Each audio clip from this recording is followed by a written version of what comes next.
President Biden and Vice President Kamala Harris marking the one-year anniversary of the Capitol riot with an angry tone of sorts. And while there were moments where the president tried to sound a tone of unity, many people may feel that this was highly political and divisive. Joining us now for his analysis is former Pennsylvania Senator, senior advisor to the Convention of States, and Newsmax contributor Rick Santorum. Thank you so much, Senator, for being with us. Certainly a day for some solemn reflection and analysis, but maybe politics was unfortunately put on steroids here.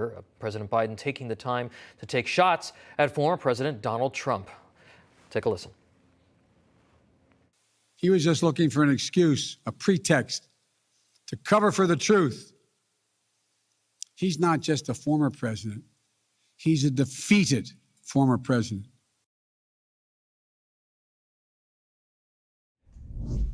Senator, your reaction to what you heard from the President of the United States today?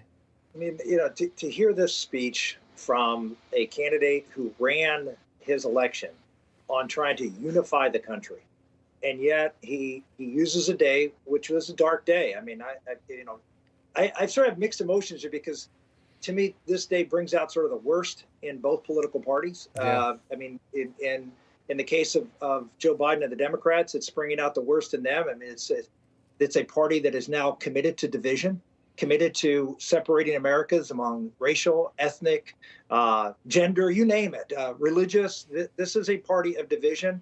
And Joe Biden promised to unify the country. He's done anything but that, and this speech is emblematic. This is, an appropriate anniversary for them because it's another attempt to try to divide this country, create a boogeyman, and say, everybody on the other side is horrible. Everybody's complicit.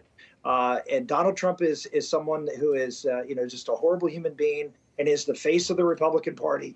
This is what they're all about right now. On the other, and it's wrong, and it's dangerous. It's damaging to the country. It's damaging to our fabric. And it was a disgraceful display at a place that I know very well, Statuary Hall.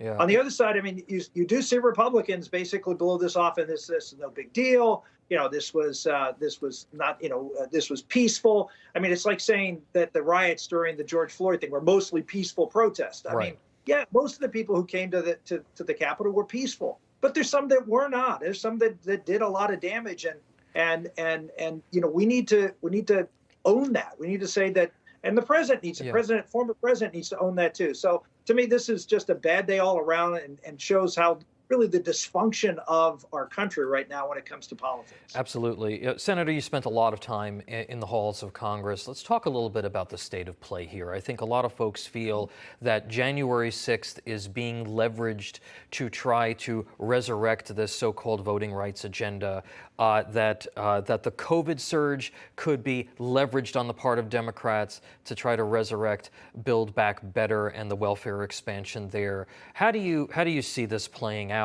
as we go forward here over these next few weeks?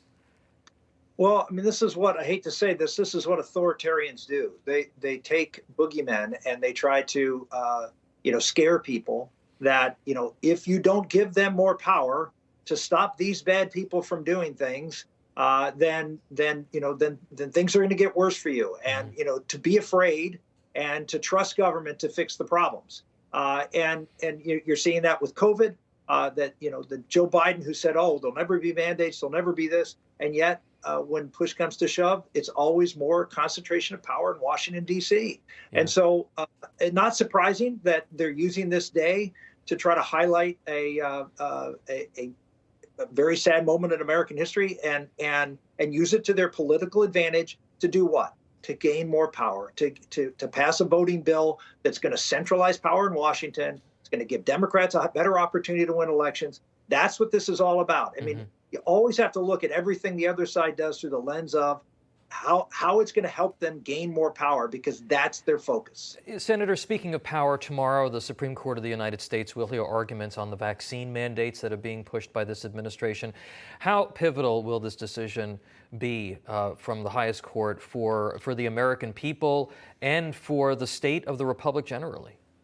Yeah, I think the Attorney General of Ohio, said it very well on your previous segment. I mean, this is this is a very, very important moment.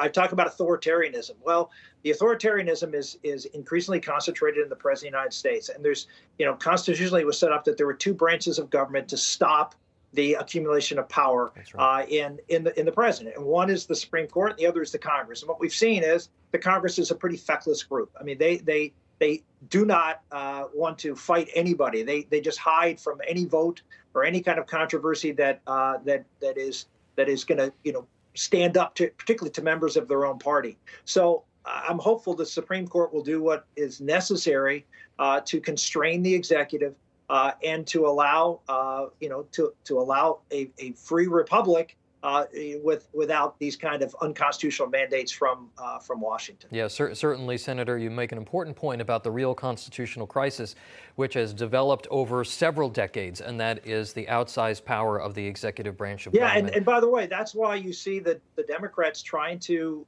undermine the Supreme Court and try to say it's a political branch, and that we need to stack the court, because the more they can